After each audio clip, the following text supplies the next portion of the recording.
अब मेरे माँ के सामने हमको थप्पड़ चला दिया है, पगला गया हूँ। अब मैं क्या कहूँ, मैं कुछ कर नहीं पा रहा।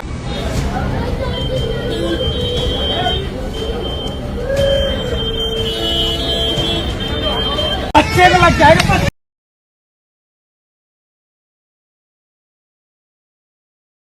भारत में अगर किसी मासूम बच्चे से पूछा जाए कि पुलिस क्या करती है, तो वो मासूम बच्चा मासूमियत से कहेगा कि पुलिस चोर पकड़ती है और हमारी रक्षा करती है। लेकिन यही सवाल किसी ऐसे आम नागरिक से पूछा जाए जिसने कभी थाने के चक्कर काटे हो, सड़क पर पुलिस की चेकिंग झेली हो, एक आध एफआईआर दर्ज कराने के लिए घंटों मिन्नतें की हो, या किसी खाकी वर्दी वाले के अहंकार को सहा हो, तो उनका जवाब बिल्कुल अलग होगा। यहीं से शुरू होता है भारत की पुलिस व्यवस्था का सबसे बड़ा विरोधाभास।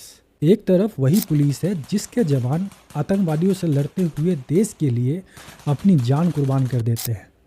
आज़ादी से लेकर आज तक 34,844 पुलिसकर्मी लाइन ऑफ ड्यूटी में शहीद हो चुके हैं। और वहीं दूसरी तरफ वही पुलिस है जिसे देखकर आम आदमी सुरक्षित महसूस करने के बजाय रास्ता बदल लेता है। अगर आपके सामने से दो रास्ते हो और एक रास्ते पे पुलिस का नाका हो, तो 90% भारतीय दूसरा रास्ता ही चुनते हैं। आखिर ऐसा क्यों है? क्या सारे भ्रष्ट लोग एक ही मुहूर्त में पैदा होकर पुलिस डिपार्टमेंट में आ गए हैं, या फिर इस पूरे सिस्टम की आत्मा में ही कोई गहरी बीमारी है? आज इस वीडियो में इसी कड़वे सच का पोस्टमार्टम करेंगे। इस पूरी समस्या की जड़ को समझने के लिए हमें इतिहास के पन्नों को पलटना होगा। साल था 1857, जब भारतीयों ने ब्रिटिश हुकूमत के खिलाफ पहला बड़ा विद्रोह किया। अंग्रेज दहल गए।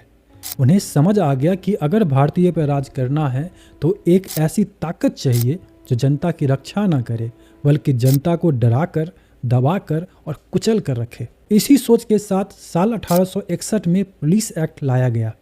इस कानून का मकसद जनता की सेवा करना कभी था ही नहीं, इसका मकसद था कंट्रोल। सोचिए, अगर यह सिस्टम इतना ही बेहतरीन होता तो अंग्रेज इसे अपनी खुद की कंट्री यानी कि ब्रिटेन में लागू करते। लेकिन ब्रिटेन की पुलिस पब्लिक सर्विस के लिए बनी थी और भारत की पुलिस पब्लिक को दबाने के लिए। अफसोस की बात देखिए, 1947 में देश आज़ाद हो गया।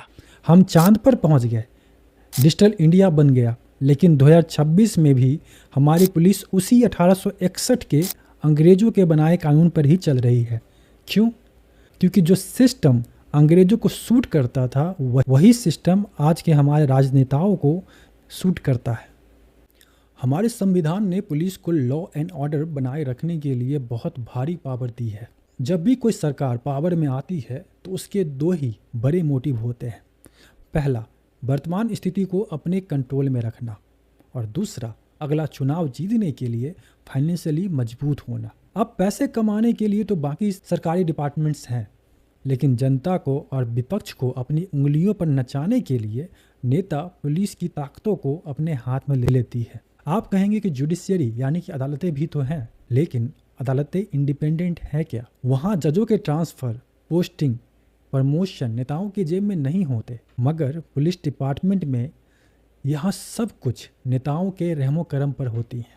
अब मान लीजिए कि अगर किसी नीम के पेड़ को एक नेता आम का पेड़ कह रहा है, तो एक मजबूर पुलिस वाले को न सिर्फ उसे आम का पेड़ कहना होगा, बल्कि यह भी जोड़ना पड़ता है कि हुजूर, उस पे 2 आम लगे हैं, आज्ञा हो तो तोड़ लाऊं। आपने देखा होगा कि जब भी सरकारें बदलती हैं तो पुलिस ऑफिसर्स के ट्रांसफ़र की झड़ी लग जाती है। काबिलियत और ईमानदारी की कोई कदर नहीं है यहाँ। कदर सिर्फ इस बात की है कि आप जी हुजूरी कितना अच्छा कर सकते हैं। जिन अपराधियों को सलाखों के पीछे होना चाहिए, पुलिस को उनके सामने सैल्यूट मारना पड़ता है। ऐसे में एक पढ़ा लिखा जाबाज आईपीएस ऑफिसर भी सिस्टम के सामने बेबस और बेवकूफ़ नज़र आने लगता है।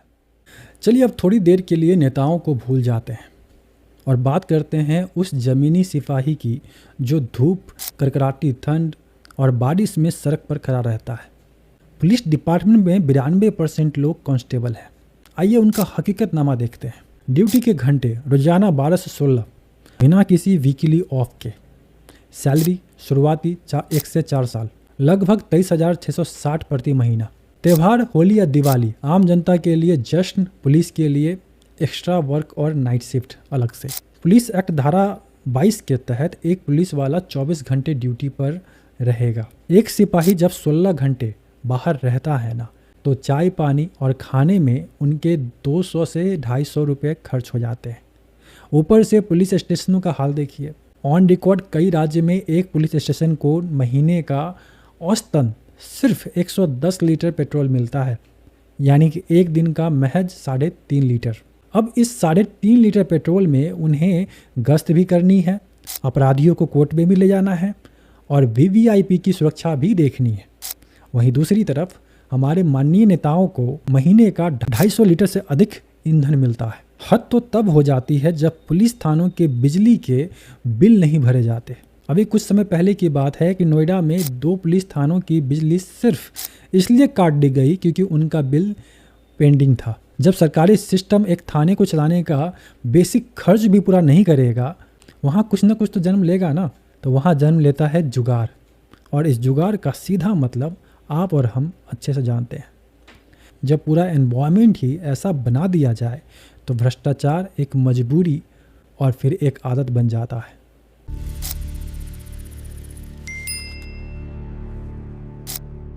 ये ग्राफ क्यों बढ़ा?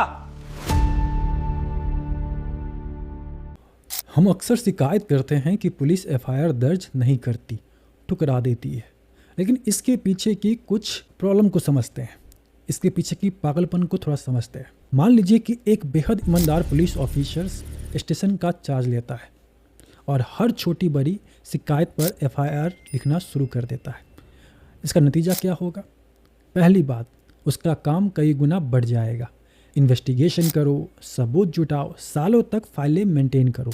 दूसरा और सबसे खतरनाक नतीजा, इस इलाके का क्राइम ग्राफ अचानक आसमान छूने लगेगा। कागजों पर ऐसा लगेगा जैसे कि उस ऑफिसर्स के आते ही अपराध बढ़ गया है। ऊपर बैठे सीनियर और राजनीति आका कहेंगे कि इस ऑफिसर्स के राज्य में क्राइम बढ़ गया है। ये नकारा है, यानी कि जो जितना ईमानदारी से काम करेगा उसकी परफॉर्मेंस रिपोर्ट उतनी ही खराब मानी जाएगी। इसी बदनामी से बचने के लिए ज़्यादातर टाइम पुलिस क्राइम को रजिस्टर करने से कतराती है। अब इस देश के सबसे शर्मनाक आंकड़े देखते हैं। डेटा गवाह है कि जहां 144 पुलिस वाले मिलकर इस देश के 1 लाख आम नागरिकों की सुरक्षा संभाल रहे हैं, वहीं 54,944 पुलिस वाले मिलकर सिर्फ 20,828 वीआईपी नेताओं की चाकरी में लगे हैं। यानी कि आम जनता के लिए मात्र 663 लोगों पर सिर्फ एक पुलिस वाला, और हमारे नेताओं के लिए एक नेता पर 3-3 पुलिस वाले तैनात हैं। आखिर सुरक्षा का असली मकसद था क्या? जान का खतरा होने पर प्रोटेक्शन देना। लेकिन आज हमारे देश में गनर लेकर घूमना एक स्टेटस सिंबल बन चुका है। आधे से ज़्यादा कांस्टेबल नेताओं के घरों पर तैनात है। कोई उनका सिलेंडर भरवा रहा है तो कोई मेम साहब को बाजार छोड़कर आ रहा है। देश के रक्षकों को बंधुआ मजदूर बनाकर रख दिया गया है। ऐसा नहीं है कि इस सिस्टम को बदलने की कोशिश नहीं हुई है। उत्तर प्रदेश की पुलिस के पूर्व डीजीपी मिस्टर प्रकाश सिंह ने पुलिस को नेताओं के चंगुल से आज़ाद कराने के लिए सुप्रीम कोर्ट में एक जनहित याचिका यानी कि PIL दायर की। 22 दिसंबर 2006 को सुप्रीम कोर्ट ने ऐतिहासिक फैसला सुनाया। सुप्रीम कोर्ट ने साफ शब्दों में कहा कि पुलिस के काम में राजनीतिक दखल अंदाजी बंद होनी चाहिए और सभी राज्यों को 7 कड़े निर्देश दिए गए। कागजों पर तो सबने हामी भर दी, लेकिन ज़मीन पर किसी भी राज्य सरकार ने इसे लागू नहीं किया। बाद में सुप्रीम कोर्ट द्वारा गठित जस्टिस थॉमस कमेटी ने अपनी रिपोर्ट में हताशा जताते हुए कहा था, हम सुप्रीम कोर्ट के निर्देशों के प्रति राज्य सरकार की पूर्ण उदासीनता देखकर स्तब्ध हैं। चाहे पार्टी A हो या पार्टी B, किसी भी राजनीतिक दल ने इसे लागू नहीं किया, क्योंकि पुलिस डिपार्टमेंट राज्य का स्टेट सब्जेक्ट होता है। इसके लिए केंद्र पर निर्भर रहने की ज़रूरत नहीं है। राज्य सरकार जब चाहे इसे बदल सकती है, लेकिन कोई भी पार्टी अपने हाथ से ये पावर नहीं जाने देना चाहती। राजनीति में कोई समाज सेवा के लिए नहीं आता। यदि कोई कह रहा है कि वो समाज सेवा के लिए आया है तो वो सब सिर्फ फेसबुक और ट्विटर के बायो में लिखने के लिए ही होता है। लोग पॉलिटिक्स ज्वाइन करते हैं तो सिर्फ पावर के लिए। तो फिर इस दलदल का क्या समाधान है? समाधान 2 तरफा है। पहला तो ये कि पुलिस रिफॉर्म के लिए बनी सोलोमन कमेटियों को, जैसे कि मालीमत कमेटी, पद्मा भैया कमेटी, रिवेरो कमेटी की सिफारिशों को लागू किया जाए। पुलिस को ऑटोनॉमी बॉडी बनाया जाए। लेकिन उससे भी बड़ा बदलाव हमें खुद में लाना होगा। हम नागरिकों की एक बहुत गंदी आदत है, हम जिस राजनीति पार्टी को चुन लेते हैं फिर आंख बंद करके उसके अंधभक्त बन जाते हैं।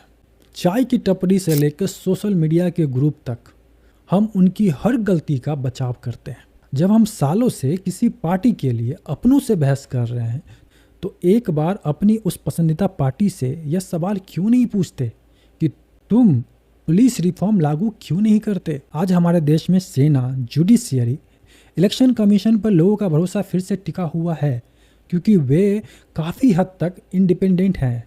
लेकिन जिस चीज़ में ये नेता हाथ डाल देते हैं ना, उस डिपार्टमेंट का पतन शुरू हो जाता है। दूसरी बात, अपराध रोकने की जिम्मेदारी सिर्फ पुलिस की नहीं है।